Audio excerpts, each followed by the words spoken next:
জয়গুরু খামখেয়ালি প্রাণ চ্যানেলে আপনাদের স্বাগত। আজ আমরা পড়ব ভাবের সাধন ও প্রেমোন্মাদের পরবর্তী অংশ। জয়গুরু। নিগমানন্দের নিদ্রাভঙ্গ হইলে তিনি ভাবিলেন, তাই তো, যিনি অখণ্ড মণ্ডলাকারে ব্যাপ্ত তিনি সর্বশক্তিমান, সন্দেহ নাই। তবে তিনি সাকারে যে লীলা করছেন সে লীলা রহস্য তো এখনও আমার অজ্ঞাত রয়েছে।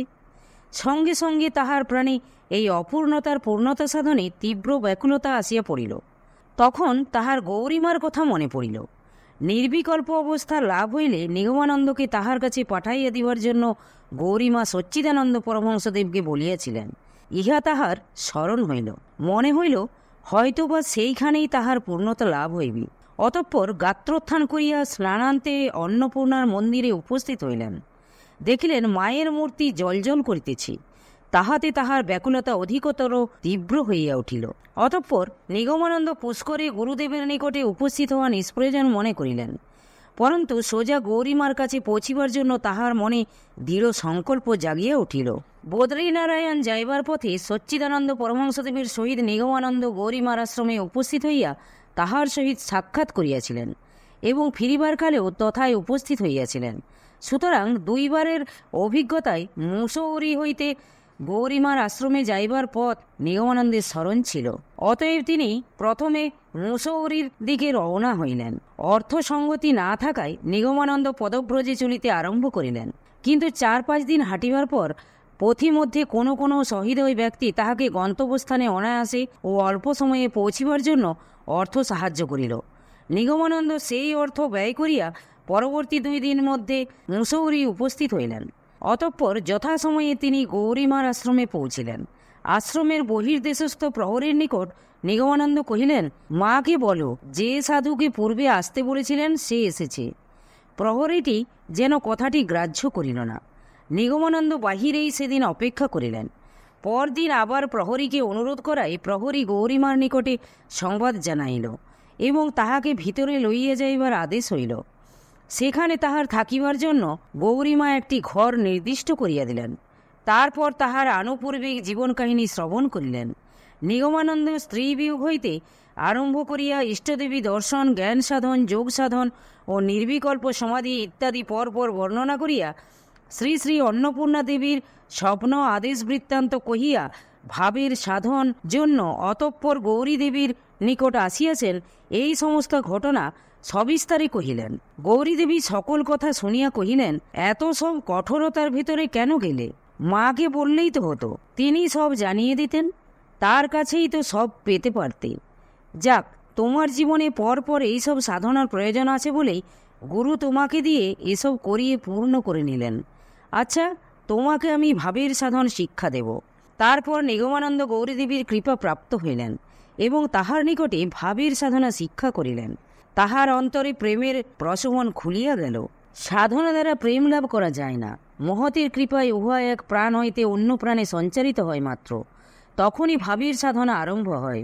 গৌরীদেবী নিগমানন্দের প্রাণে প্রেম সঞ্চারণ করিলেন ও তারপর ভাব সাধনার ক্রম শিক্ষা দিলেন। অনন্তর নিগমানন্দ গৌরীদেবীর নিকট হইতে বিদায় লইয়া অবিলম্বে গৌহাটি যজ্ঞেশ্বরবাবুর বাসায় চলিয়া আসিলেন। ওই সময়ে চলিয়া না আসিলে পরে আসাও তাহার পক্ষে অসম্ভব হইত। গৌরীদেবীর আশ্রম হইতে যখন তিনি বাহির হইলেন তখন তাহার অবস্থা অতিরিক্ত মদ্যপানে বিবশ তনু মাতালের মতো।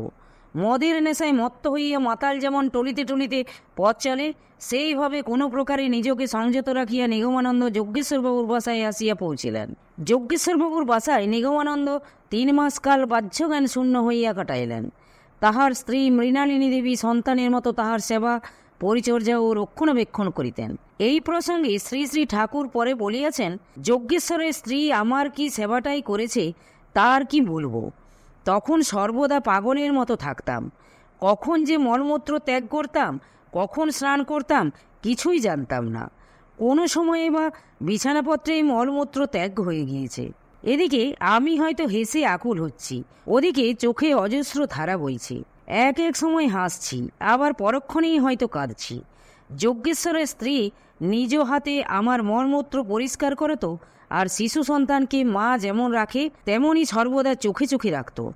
তারপর আরেকটা অবস্থা হলো, সে সময় বৃক্ষলতা জীবজন্তু সব প্রেমের চোখে দেখতাম। সর্বদা ভাবাতিশয়ে হেসে কেঁদে নেচে লাফালাফি করে বেড়াতাম। জগতের প্রতি অনুপরমাণুতে চিরসুন্দরকে প্রত্যক্ষ করে ভাবে বিভোর হয়ে যেতাম। সুন্দরী যুবতী মেয়েদের দেখে অপলক দৃষ্টিতে তাকিয়ে থাকতাম। লোকে হয়তো কত কী ভাবত, আমি কিন্তু তাদের মাঝে আমার মনোময়ী মূর্তি দেখতাম। কখন যে সমাধি হয়ে যেত জানতে পারতাম না। এক কথায় আমার প্রেমোন্মাদ এসে পড়ল। তারপর ভাবলোক ফুটে উঠল। তখন বুঝলাম এর আগে প্রকৃতই আমার পূর্ণতা হয়নি। এই ভাবলোকের সন্ধান না পেলে অপূর্ণই থেকে যেতাম। বহুকাল পরে হয়তো বা জ্ঞানের পূর্ণতা আসত।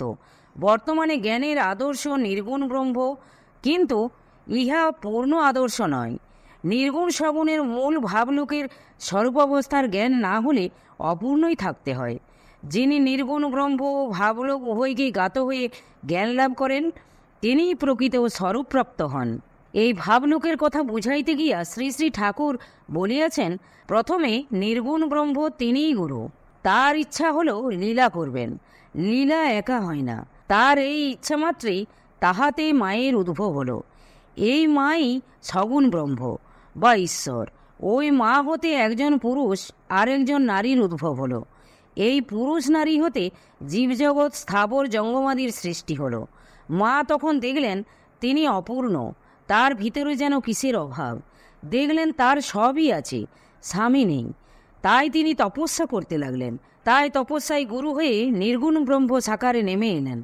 নির্গুণ সগুণের সন্ধিস্থলে মা তাকে নিয়ে সংসার পাতলেন। এইখানেই ভাবজগতের সৃষ্টি।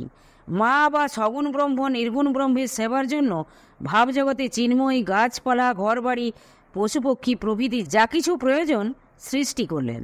এই ভাবলোক নিত্যলীলার জগৎ, প্রেমের রাজ্য। ভাবের পার্থক্য অনুসারে সেখানে পৃথক পৃথক ভাবের লীলা করছেন। নতুবা তত্ত্বত সেখানেই সকলেই এক। একদিন শ্রী শ্রী ঠাকুর ভাবের সাধন প্রসঙ্গে এইসব কথা বলতেছিলেন। এমন সময় আমাদের গুরু ভাইদের মধ্যে একজন তাহাকে জিজ্ঞাসা করিলেন, আচ্ছা ঠাকুর, তারপর আপনি প্রেম সাধনায় সিদ্ধ হলেন না? শ্রী শ্রী ঠাকুর বলিলেন, না, প্রেমের সাধনায় কেউ সিদ্ধ হতে পারে না। কারণ সিদ্ধ হতে গেলে তো সাজুজ্য হয়ে যাবে, সে লয়প্রাপ্ত হবে। একমাত্র পরম পুরুষই প্রেম সাধনা সিদ্ধ। তিনি মূর্তিমান, প্রেম রূপে নিত্যধামে বিরাজ করছেন। তাকেই ভাবলোকের পুরুষোত্তম বলা যায়। এই আনন্দঘন বিগ্রহ পুরুষোত্তম হতেই ঝলকে ঝলকে আনন্দ উৎসারিত হয়ে সপ্তলোকে ছড়িয়ে পড়ছে। জীব সেই আনন্দানুভূতিতেই ছুটছে। ভাবলোক ও ভাবলোকী অনন্ত কোটি ব্রহ্মাণ্ডের সাক্ষী। সেখানকার সবই আনন্দময়। তারা কখনো সেই লোকের আনন্দে বিভোর, কখনো বা জ্ঞানচক্ষে সর্বদা দৃষ্টি করত আনন্দমগ্ন, কখনো বিপ্রলম্বভাবে পরিদৃশ্যমান, যাবতীয় সত্তার সহিত একীভূত হয়ে সাক্ষী স্বরূপে অবস্থিত থাকেন। কখনো বা সম্ভোগ মূর্তিতে ভাবলোকে আনন্দ উপভোগ করেন। যজ্ঞেশ্বরবাবুর বাসায় প্রেমোন্মাদ অবস্থায় নিগমানন্দের কী রূপ অবস্থা হইত তাহা স্বচক্ষে দর্শন না করিলে একজনকে কহিয়া বুঝানো কঠিন। এই অবস্থায় তাহার মাথার চুল ও শরীরের লোমগুলি সজারুর কাটার ন্যায় দণ্ডায়মান হইয়া উঠিত। লোমকূপগুলি শিমুলের কাটার মতো স্ফীত হইয়া উঠিত। দুই চক্ষু রক্তবর্ণ ও এমন দৃষ্টিসম্পন্ন হইত যে জগতের কোনো কিছুর প্রতি যেন তাহার দৃষ্টি নাই। কখনো কখনো তীরের মতো অশ্রুধারা নির্গত হইত, কখনো বা রক্ত ছুটিয়া বাহির হইত। আবার নিদ্রার বোধ থাকিত না। বিষ্ঠা, চন্দন, ভূমি, আসন বা পরিষ্কার অপরিষ্কার সমান জ্ঞানে সম আচরণ হইত। যজ্ঞেশ্বরবাবুর স্ত্রী মৃণালিনী দেবী দিবারাত্রি তাহাকে সুস্থ রাখিবার জন্য ব্যস্ত থাকিতেন। গুরুকে চরম বাৎসল্যভাবে সেবা করিবার সৌভাগ্য লাভ করিয়া বিশ্বাস দম্পতি নিজেদের ধন্য বোধ করিতেন। জয় গুরু, জয় গুরু। আজ এই পর্যন্তই। যদি আপনাদের ভালো লেগে থাকে তাহলে চ্যানেলটিকে সাবস্ক্রাইব করে সাথে থাকবেন। জয় গুরু, জয় গুরু।